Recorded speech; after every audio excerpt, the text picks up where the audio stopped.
Assalamualaikum warahmatullahi wabarakatuh. Bertemu lagi dengan saya di Hana Entertain, pusatnya informasi, pengetahuan, dan juga hiburan.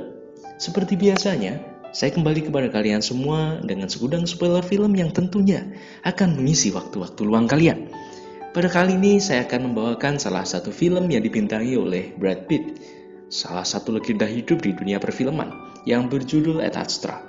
Tanpa berlama-lama lagi, langsung saja kita bahas filmnya. Tetapi sebelum itu, tidak bosan-bosan saya ingatkan kepada kalian semua bahwa konten-konten kami full spoiler. Bagi kalian yang belum menonton filmnya, saya sangat menyarankan untuk meng-close video ini dan pergi ke website tercinta kalian untuk menonton filmnya secara langsung. Bagi kalian yang tidak masalah dan sudah menonton filmnya, mari kita mulai spoiler filmnya. Film ini dibuka dengan sepenggal kalimat masa depan yang tidak jauh. Masa depan yang penuh harapan dan konflik manusia mencari makhluk asing yang cerdas dan harapan akan kemajuan teknologi manusia untuk menuju bintang-bintang di luar sana. Film dimulai dengan sang tokoh utama yaitu Roy yang sedang melakukan evaluasi kejiwaan. Sebagai astronot, Roy ditugaskan untuk mengecek malfungsi lengan robot yang terjadi di 93 Echo. Saat Roy akan mengecek lengan robot, tiba-tiba ada pancaran gelombang cahaya aneh yang membuat beberapa sistem malfungsi dan meledak seketika. Roy berusaha mematikan tegangan yang ada di sana dengan cara mematikannya dengan tujuan agar tidak merembet ke sistem yang lain. Setelah itu, tidak disangka-sangka dia melompat ke bawah dan terjun bebas. Untungnya Roy dapat membuka parasutnya tepat waktu dan selamat. Malam harinya Roy mengingat kata-kata istrinya yang telah meninggalkannya bahwa kejadian tadi menyebabkan beberapa gangguan di seluruh dunia. Peristiwa itu disebut dengan gelora atau source. Sejauh ini penyebab dari peristiwa ini belum diketahui. Kemudian perusahaan pemerintah bernama Spacecom yang mengontrol semua astronot mengirimkan pesan kepada para ahli untuk menghadiri pengarahan di gedung 91. Di acara itu Roy bertemu dengan General Storm, kemudian ajudan sang jenderal yaitu Amelia Vogel, dan juga Jenderal Rivas. Nah, ternyata Roy sengaja dipanggil untuk diperlihatkan sebuah ledakan kosmis yang terjadi di planet Neptunus. Ternyata ledakan itu adalah penyebab dari peristiwa gelora atau source tadi. Lalu Jenderal Ivas menanyakan tentang proyek 5. Proyek 5 ini adalah proyek yang sudah dimulai sejak 29 tahun lalu, di mana ayah Roy yang bernama Clifford sebagai komandan utama dalam misi ini. Sayangnya, sang ayah diberitakan hilang kontak sejak 16 tahun yang lalu. Jenderal Storm mengatakan bahwa kemungkinan ayah Roy masih hidup di dekat Neptunus sana. Hal itu didasarkan pada pemicu ledakan kosmis memiliki kesamaan antimateri bahan bakar yang digunakan oleh proyek 5 milik sang ayah Roy. Kemudian Roy ditugaskan untuk pergi ke Mars dengan tujuan mengirimkan pesan personil melalui sinyal laser ke proyek 5. Di Mars sendiri terdapat markas bawah tanah yang tidak terdampak oleh source, sehingga diperkirakan dapat mengirim pesan sinyal. Ini merupakan sebuah misi rahasia yang harus dilakukan untuk menghentikan bencana yang terjadi.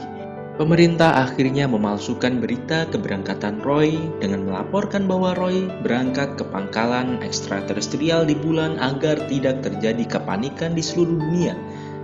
Hal ini benar adanya, namun sebenarnya dia hanya akan melakukan transisi saja di bulan.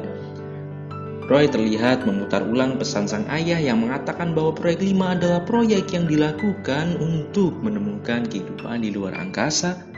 Tidak lama setelah itu, Kolonel Pruitt yang ditugaskan menemani Roy dalam misi ini, dia datang. Kolonel Pruitt berusaha memotivasi Roy dengan menceritakan pertemanannya dengan sang ayah. Dia juga beranggapan bahwa ada sesuatu yang disembunyikan selama ini. Kemudian Roy mengirimkan pesan kepada istrinya, namun malah menghapusnya dan tidak jadi mengirimkan pesannya itu. Setelah disetujui untuk berangkat menjalankan misinya, Roy pergi ke bulan menggunakan roket bersama Kolonel Pruitt. Di sini terdapat berita bahwa korban akibat peristiwa tersebut telah mencapai angka 4.312. Setibanya di bulan, Roy memberitahu bahwa mereka akan menggunakan roket Speus dengan nama personil dari Space Corps untuk menuju Mars. Roy bertanya kepada kolonel bagaimana hubungan dia saat mengobrol bersama ayahnya. Dan kolonel pun berkata bahwa dulu dia pernah dituduh berkhianat oleh ayahnya Roy. Roy kemudian bertemu dengan Minivan. Ia berkata bahwa di luar sana ada kelompok yang sering menyandra dan mencuri Rover. Akhirnya Roy dan kawan-kawan pun berangkat menuju ke Mars menggunakan Rover di bulan. Di tengah perjalanan mereka bertemu dengan Rover tanpa identitas. Di sini terjadi perang antar pasukan militer dengan para perompak bulan. Maivin tewas tertembak kepalanya. Roy pun kemudian mengambil alih kemudi dan berusaha lari dan menembak para perompak. Roy akhirnya dapat menumbangkan beberapa perompak dan kabur dari mereka. Tibanya di roket, kolonel memutuskan untuk tidak menemani Roy sampai ke Mars dan Roy pun harus pergi sendiri. Di dalam roket menuju Mars ternyata dia ditemani beberapa astronot lain seperti Franklin, Lorraine, Lawrence. Roy memutuskan untuk mengerjakan misinya tersebut dan rekan-rekan barunya. Nah, singkat cerita, mereka akhirnya berangkat dalam perjalanan. Roy mendapatkan voicemail di mana baru mengetahui bahwa selama ini di proyek 5 yang dipimpin oleh ayahnya dengan sengaja memutus sinyal dengan Spacecom. Jika gagal dalam penyampaian pesan, mereka terpaksa akan menghancurkan misi proyek 5 demi menghentikan bencana Source. Dari sini kita tahu bahwa ayah Roy adalah orang pertama yang sampai di Jupiter dan juga Saturnus, hingga akhirnya dia hilang kontak di Neptunus. Kapten di roket Speus mendapatkan pesan dari salah satu pesawat yang mengorbit di asteroid itu, yaitu pesawat ke-9 yang meminta bantuan. Akhirnya mereka memutuskan untuk mendarat di Vesta 9. Vesta 9 adalah pesawat biomedis yang menguji beberapa hewan di luar angkasa. Di sini Roy dan sang kapten yang bertugas untuk masuk ke Vesta 9. Namun anehnya dalam pesawat itu sangat hening, padahal diperkirakan harusnya ada 26 orang di sana. Mereka lalu berpencar, namun kemudian kapten hilang kontak sehingga Roy memutuskan untuk mencarinya. Betapa kagetnya si Roy saat melihat Lawrence tengah digerogoti oleh hewan primata hasil eksperimen simbioma. Roy lalu berusaha membawa tubuh Lawrence dan mengunci hewan primata. Dia berusaha menambal helm milik Rowland yang pecah sehingga dia bisa bernapas lagi. Namun karena khawatir hewan tadi bisa mendobrak, Roy pun membunuh hewan tersebut. Roy kembalinya ke pesawat, namun kapten dinyatakan tewas dan jasadnya dibuang di luar angkasa. Saat menjalani evaluasi kejiwaan, Roy bilang bahwa dia tidak ingin menjadi seperti ayahnya. Singkat cerita, akhirnya roket sampai di Mars. Namun tiba-tiba Speus mengalami malfungsi selama beberapa detik karena efek Source. Untungnya Roy dapat mengambil alih kendali manual dan berhasil mendaratkan pesawatnya di Arsa Station. Kemudian dia bertemu dengan direktur operasi Arsa Station bernama Helen Lantos. Lalu dia menemui Gardner selaku pengurus Mansat Laser untuk dikirim ke proyek 5 di Neptunus. Roy lalu mengirim pesan ke ayahnya untuk mengirim pesan tentang usaha ayahnya dalam bencana Source dan bahwa Spacecom bersedia membantu sang ayah dalam misi penyelamatannya. Jika dibutuhkan, di sini Roy mengirimkan pesan beberapa kali hingga akhirnya ia berkata bahwa dia sangat rindu dengan sang ayah. Akhirnya terdapat notifikasi di pihak komunikasi dan secara tiba-tiba Roy seperti diusir oleh mereka. Kemudian Roy merasa sangat curiga bahwa notifikasi tadi adalah pesan dari sang ayah, namun mereka seperti menutupi hal itu darinya. Di samping itu, para astronot rekan-rekannya malah dipanggil ke ruang rahasia tadi. Nah, padahal tidak sembarang orang bisa masuk ke sana, termasuk dengan Lantos sendiri, sang direktur. Roy lalu membuka komunikasi darurat ke bumi dengan jenderal, namun akses Roy ternyata sudah dibatasi oleh Space Station. Helen Lantos lalu mendatangi Roy dan ternyata ia bernasib sama seperti Roy, di mana orang tuanya adalah salah satu anggota proyek 5. Helen lantas memperlihatkan video rahasia yang selama ini disembunyikan oleh Spacecom, di mana dalam video tersebut mengirimkan pesan bahwa beberapa anggota mengalami stres karena terlalu jauh dari bumi. Sang ayah juga berkata bahwa dia terpaksa mengeksekusi mereka, termasuk ayah Helen. Sang ayah kemudian berjanji untuk tidak kembali ke bumi atas bentuk pengabdiannya kepada proyek 5. Roy lalu meminta kepada Helen untuk membawanya ke roket Speus. Namun di sini Helen tidak bisa ikut. Nah, mereka akhirnya berangkat untuk menuju roket Speus, melewati lubang rahasia biar tidak ketahuan. Dia akhirnya bisa masuk tepat saat roket akan meluncur. Namun ketiga astronot dalam roket menganggap Roy sebagai ancaman karena Roy menyusup dan dicap sebagai pemberontak. Di sini akhirnya terjadi pertikaian, diakhiri dengan ketiga astronot lainnya kehabisan nafas akibat udaranya terkontaminasi. Oleh karena itu, Roy harus pergi ke Neptunus sendirian. Dia juga mengirimkan pesan ke Peskov bahwa dia akan tetap melanjutkan misi walaupun kini dia dicap sebagai pemberontak. Dia akan tetap menghancurkan proyek 5 yang menjadi penyebab Source. Perjalanan ke Neptunus diperkirakan akan memakan waktu selama 79 hari 4 jam 8 menit. Dalam perjalanannya, Roy melewati beberapa planet. Ia memutar dokumen sang istri, sang ayah, dan beberapa berita penting lainnya tentang kabar pencapaian sang ayah dulu. Dalam kondisi sendirian dan kesepian selama waktu yang lama, Roy menunjukkan tanda adanya gangguan psikologis. Nah, singkat cerita, akhirnya sampailah dia di Neptunus.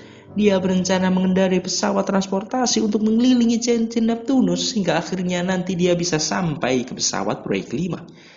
Roket Speus sendiri akan diatur dalam sistem autopilot saat dia pergi. Kemudian dia berangkat menggunakan pesawat transportasi, namun pada perjalanannya ia sempat mengalami gangguan akibat sinar kosmis. Hingga akhirnya dia menemukan pesawat yang kemungkinan besar adalah pesawat proyek 5. Roy berusaha menghubungi sang ayah menggunakan komunikasi, namun tak ada jawaban sama sekali. Dia akhirnya terpaksa masuk ke dalam dengan mengorbankan transportasinya karena terjadi kerusakan saat mendarat. Dia juga membawa serta bom nuklir sebagai bagian dari misinya untuk menghancurkan proyek 5 ini. Saat berada di dalam pesawat, Roy kaget melihat astronot yang bunuh diri menggunakan plastik. Dia berkeliling lorong-lorong pesawat namun tidak ada tanda-tanda kehidupan saat akan memasang bom nuklir. Di dekat ruangan antimateri dia melihat sang ayah yang ternyata selamat, namun matanya mengalami katarak.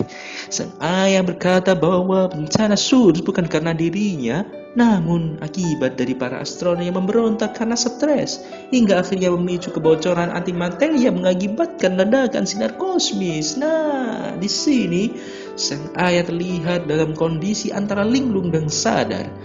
Dia tidak mau pulang. Memang Bang Toy benar, orang ini pekok sekali dan ingin tetap berada di sana menjalankan misi mencari makhluk cerdas di luar angkasa. Memang kurang manusia di bumi kok mau nambah-nambah seperti tujuan awal yang ia jalankan.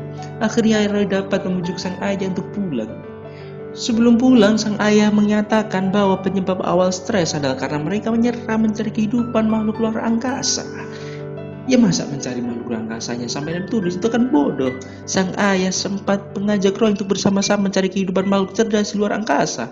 Namun Roy masih ragu. Mereka lalu memasang bom nuklir untuk menghancurkan pesawat. Nah, memutuskan untuk menggunakan zat udara untuk meluncur. Saat akan menggunakan zat udara, sang ayah dengan sengaja menghidupkannya duluan supaya persediaan udaranya habis. Roy berusaha menarik sang ayah, namun sang ayah beritakan untuk melepaskan ikatan, dan ayahnya pun pergi selama-lamanya, dan Roy pun terpaksa melepaskan ikatan pada sang ayah dan meninggalkannya. Nah, di adegan ini sangat emosional guys, karena dia harus merelakan kepergian sang ayah seperti sia-sia anjir. Roy datang jauh-jauh sampai ke Neptunus, jadi pemberontak, jadi pengkhianat untuk menyelamatkan ayahnya kok malah bunuh diri. Nggak tahu lagi saya. Dia juga sempat bingung dengan tujuan hidupnya dan putus asa. Akan tetapi dia kembali bersemangat, naik ke atas antena lalu melompat untuk berlindung dari asteroid kecil dengan besi antena. Di adegan ini diperlihatkan bahwa sebelumnya Roy sudah mengambil data ayahnya tentang beberapa planet yang diteliti, walaupun semuanya tidak menunjukkan adanya kehidupan seperti manusia. Nah, akhirnya Roy dapat kembali ke Rocket Speus dan melakukan laporan ke Spacecom bahwa dia akan meledakkan proyek 5 yang selama ini menjadi bencana. Dia pun berangkat kembali menuju bumi dengan cara mencapai kecepatan 2.700 miliar mil per jam dengan memanfaatkan ledakan bom nuklir sebagai tenaga pelontar roket supaya Speus bisa lebih cepat menuju ke bumi. Nah, di sini terdapat time jumps yang memperlihatkan bahwa Roy menggunakan pesawat transportasi dan dapat kembali dengan selamat ke bumi. Di bagian akhir kita diperlihatkan bahwa Roy yang kembali melakukan evaluasi kejiwaan. Diperlihatkan bahwa orang Seorang Roy tadi menjadi pribadi yang berbeda, dia menjadi lebih terbuka, mau curhat kepada orang lain, dan dia pun kembali bersama istri tercintanya. Kemudian film pun selesai. Seperti biasa, sedikit komentar tentang film ini. Film ini tidak terlalu rumit, tidak seperti film-film sains fiksi ilmiah perihal astronomi seperti Interstellar atau film-film yang lainnya. Tetapi kelebihan film ini adalah akting dari Brad Pitt sendiri yang dapat mengangkat kualitas film ini. Kelemahannya adalah dalam penceritaannya. Plot yang tidak jelas, masalah yang tidak jelas, kejadian-kejadian ilmiah yang tidak dijelaskan, seperti tidak fokus pada hal-hal tadi, seperti tidak fokus pada hal-hal astronomi, hanya fokus pada masalah ikatan ayah dan anak. Ya, mungkin cukup sekian dari saya, semoga bermanfaat dan Assalamualaikum warahmatullahi wabarakatuh.